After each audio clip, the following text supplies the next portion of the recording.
habíais imaginado alguna vez? No, hasta que nos lo propusieron. Cuando nos lo propusieron nos pareció una idea fenomenal. Habíamos visto ya las propuestas del año pasado y nos encantó y dijimos, pues bueno, vamos a darle nuestra versión, a ver qué les parece a la gente. ¿Cómo podríais definir vuestra versión? Pues la verdad que hemos intentado que suene a nosotros. Dentro de lo difícil que es, pues un chotis tiene una armonía muy particular, ¿no? Hemos hecho una adaptación de la letra, obviamente, pues haciendo referencia a lugares emblemáticos de Madrid o que son especiales para nosotros en función de nuestro estilo de vida también o de nuestras vivencias. Pero creo que ha quedado muy Pink Noise, que va a quedar muy reconocible en cuanto a nuestro estilo, ¿no? Creo que también el año pasado sucedió, como dice Pablo, con Ginebras, con Sidecars. Yo creo que cada uno lo hace muy suyo y eso queda luego muy bonito, partiendo todos del mismo lugar, llegando a destinos diferentes.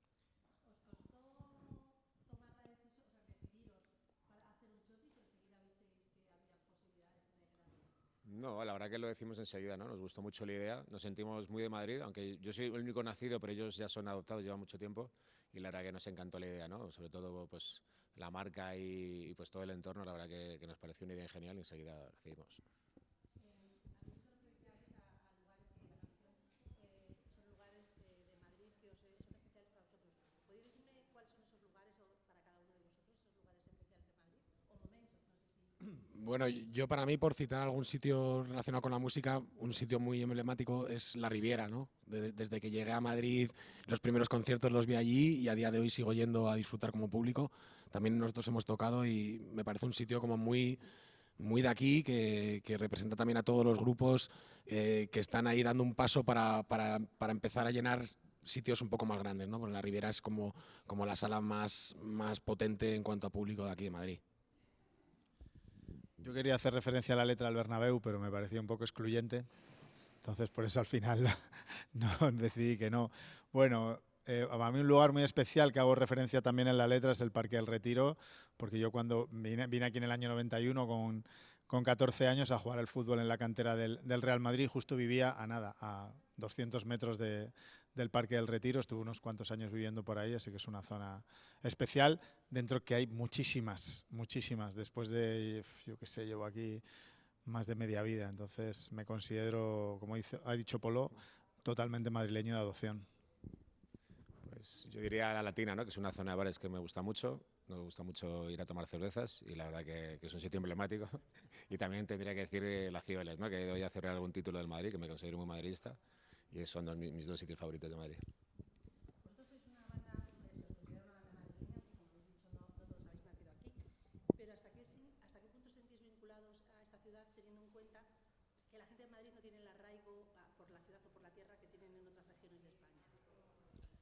Pues yo la verdad es que casi me considero a la par. Llevo más tiempo viviendo en Madrid que en Asturias. Soy asturiano de nacimiento, pero ya llevo más tiempo viviendo aquí en Madrid.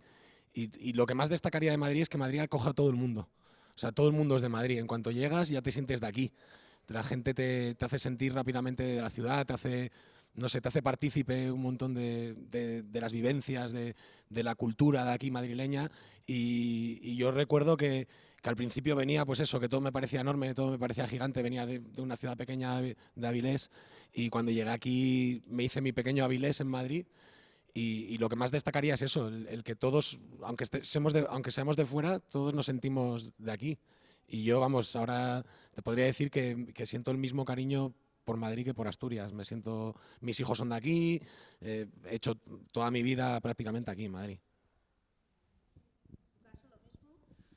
Yo te puedo decir que estoy enamorado de Madrid prácticamente de mi llegada, exceptuando el primer año, que fue más difícil de adaptación, era todavía un crío y separarte de tu familia, estar además donde estábamos viviendo, ¿no? Los futbolistas que éramos de fuera de Madrid, pero luego a partir de ahí ha ido en crecimiento. Yo no podría vivir en otro sitio que no fuera Madrid, sinceramente, te lo digo de corazón.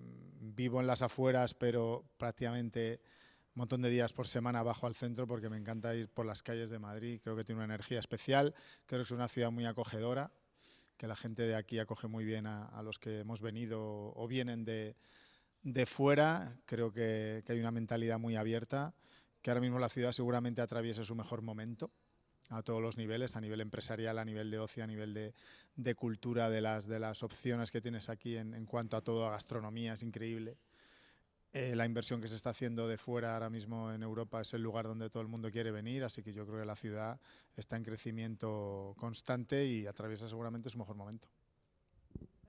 Bueno, ya lo han dicho todos ellos, pero bueno, yo sí que me siento muy orgulloso de ser de Madrid y la verdad que es una ciudad muy cosmopolita, ¿no? Lo que dicen ellos, que acepta a todo el mundo y bueno, yo la llamaría la ciudad que nunca duerme, ¿no? Porque siempre hay un plan para hacer, un plan de ocio, un restaurante, alguna discoteca y la verdad que lo sé porque, porque hemos cerrado muchas discotecas, ahora ya menos, ya nos quedamos por la tarde, pero ahora fíjate, han abierto un montón de sitios de tarde, o sea que aquí no hay quien duerma.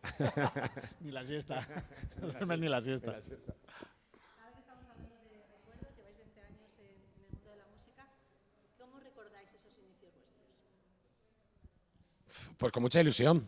Yo pienso que al principio cuando te juntas porque te gusta la música, porque te gusta tocar y tienes un montón de ilusiones porque no tienes ningún tipo de conocimiento de cómo funciona toda la industria, de lo difícil que es hacerte un hueco, de lo difícil, en nuestra época, lo difícil que era llegar a grabar un disco, porque ahora todo el mundo prácticamente con un buen equipo en casa, que tampoco hay equipos buenos que tampoco son muy caros, se puede grabar un disco y que suene muy bien, pero en nuestra época teníamos que ir a un estudio, tenías que gastarte un montón de dinero, alguien tenía que apostar por ti.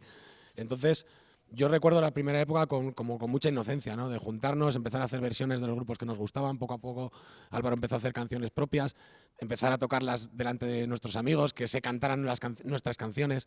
No sé, una ilusión grande y sobre todo con eso, con mucha inocencia, ¿no? De simplemente juntarte porque te gusta la música y ya está, sin más pretensión que pasarlo bien. Pues básicamente era ilusión, desconocimiento. Te podría decir mucha ilusión y mucho desconocimiento. Hemos ido aprendiendo la profesión poco a poco, hemos sido muy trabajadores, la verdad, y muy persistentes en los momentos, en esos primeros años donde nadie entendía muy bien nuestra propuesta, ni se la creían, no apostaban por ella, por decirlo de alguna manera, pero nosotros tuvimos mucha fe en lo que hacíamos, fuimos muy currantes, muy persistentes, hasta que la cosa empezó a ir, sobre todo ilusión y desconocimiento. Bueno, lo que dicen de ilusión y también desilusión cuando a lo mejor íbamos a algún concierto fuera de Madrid, ¿no? Que nuestras expectativas a lo mejor eran altas, ¿no? Pensando que iba a venir gente a vernos y la verdad que hemos pasado malos ratos, ¿no? Te hacía pensar si merecía la pena tanto esfuerzo. Pero bueno, yo creo que son fases del camino, ¿no? Y que te van curtiendo y que te hacen disfrutar pues lo bien que nos va ahora. En estos últimos 20 años la industria de la música ha cambiado muchísimo, quizá más que en otros 20 años anteriores. Para vosotros, ¿qué es lo mejor o en qué ha empeorado y en qué ha mejorado? Difícil pregunta. Ya hemos vivido varios cambios, porque nosotros éramos de la generación que se compraban discos, después vino la generación de la piratería, las descargas de internet, después consumir la música online como estamos haciendo ahora. ¿Quién sabe lo que está bien y lo que está mal? Yo creo que ahora se ha vuelto un poco a la época primera de los Beatles, que se sacaba una canción, se sacaba otra canción y cuando tenías 4, 5, 6, 7, 8 canciones que habían funcionado, grababas un larga duración. Yo creo que se ha vuelto un poco a eso, pero con la manera de consumir a través de música online. Creo que se consume más música que nunca, aunque se venda menos música que nunca. ¿Cualquier tiempo pasado fue mejor? No lo sé. Yo siempre abogo por no ser un abuelo cebolleta y pensar que hay que adaptarse a las nuevas tecnologías. Pues ahora se consume música así, es lo que hay que pensar en eso, aunque nosotros seguimos manteniendo la idea de que cuando sacamos un disco, sacamos un disco. O sea, vamos a por un disco de 10, 12 canciones que representen un poco nuestro momento, sobre todo el de Álvaro, que es el que compone y que representa un poco, vamos todo con la estructura del disco, con el diseño, con todo que va un poco relacionado. En ese aspecto seguimos siendo un poco pues lo que vimos cuando crecimos, ¿no? Se me había olvidado que había preguntado ya. ¿Cuál era la pregunta? Por cierto, sus hijos... Muchísimo la música en estos últimos 20 años. ¿Qué creéis que haya mejorado y que ha empeorado? Yo pienso que la tecnología ha cambiado la vida, no solo la música. La forma de consumir todo ha cambiado con el teléfono, el ser humano ha cambiado con el teléfono, nuestra forma de relacionarnos entre nosotros ha cambiado con el teléfono. Tiene sus cosas buenas, sus cosas menos buenas. El otro día en el apagón, con alguna cosa mala que trajo, supongo, con alguna desgracia asociada al no tener electricidad, pues vimos a la gente, a los niños jugando en la calle los unos con los otros, ¿no? Nos recordó a los tiempos cuando éramos mozos, donde si querías la diversión la tenías que buscar así. Creo que la industria de la música ha perdido poder en cuanto a las discográficas, porque antes ganaban unas absolutas millonadas cuando solo se podía comprar un formato físico. Ahora es más democrática en cuanto a eso, lo que ha dicho Pablo, cualquier artista puede grabarse por un módico precio una maqueta, unas canciones, subirlas a las redes, que es gratis más o menos, y difundir su música. Es más democrático que nunca. Antes las discográficas tenían esa dictadura musical, por decirlo de alguna manera, de elegir quién, cuándo y cómo. Y creo que eso es bueno. Lo malo es que se ha perdido romanticismo y que se ha perdido valor seguramente, porque cuando hay una oferta desmedida como hay, yo creo que cuesta mucho encontrar los tesoros. Hay que buscar, los hay, ¿eh? No, los hay. No es que antes hubiera más talento que ahora, siempre ha habido mucho talento, por supuesto. Y también otra parte positiva es que creo que la música en directo atraviesa el momento más dulce de su historia, ¿no? ¿Quién iba a pensar que iba a haber más de 1000 festivales al año en un país tan pequeño como España? Y que la mayoría de ellos pues tienen éxito y que le da mucho amparo a un montón de grupos, ¿no? Los que tienen éxito, los que están empezando, y me parece algo maravilloso. Así que bueno, todo tiene su parte positiva y su parte no tan buena. Bueno, a mejorar el acceso a la música, ¿no? La facilidad para poder acceder a una canción, que ahora mismo pues todo el mundo tiene un móvil y bueno, pues puedes escuchar música andando en el gimnasio, porque antes a lo mejor la gente se tenía que comprar un CD, un vinilo para poder escucharlo, entonces me imagino que es gente más amante de la música, ¿no? A lo mejor hay gente que la música pues tampoco la tenían tan en cuenta en su vida diaria y ahora pues quien más que menos pues usa la música para todo. Entonces creo que es lo que ha mejorado, ¿no? Con las nuevas tecnologías. Y ya por último, ¿a qué grupo os gustaría pareceros de mayores? La verdad que... Sí, estaba pensando en Hombres G, pero hay más ejemplos, ¿no? Yo qué sé, la carrera que ha tenido Loquillo, por ejemplo. Pero por una banda te diría Hombres G, porque creo que han sido siempre gente muy honesta, muy con los pies en la tierra. Han seguido haciendo lo que a ellos les gusta, siempre han estado un poco al margen de lo que es la crítica guay musical, sector guay de la crítica musical me refiero, que sigue existiendo y que vienen de llenar estadios ahora mismo en Latinoamérica, y yo no he visto en la prensa musical hacerse eco de nada. Si hubiese hecho el 10% cualquier otro artista de los que son cool, nos estarían dando la tabarra que no veas. Así que bueno, me parece un ejemplo a seguir como personas y como banda. Sí, bueno, en el caso, por añadir lo que ha dicho Álvaro, que los Hombres G son un grupo que admiramos muchísimo, y también, por supuesto, a gente como Robin Iniesta o Fito Cabrales, que son gente que se han hecho a sí mismos, que llevan una carrera también de 40 años tocando, nunca sonando en la radio, siempre a base de tocar en sitios, han ido creciendo, y fíjate en lo que se han convertido, ¿no? En superartistas que llenan recintos gigantes.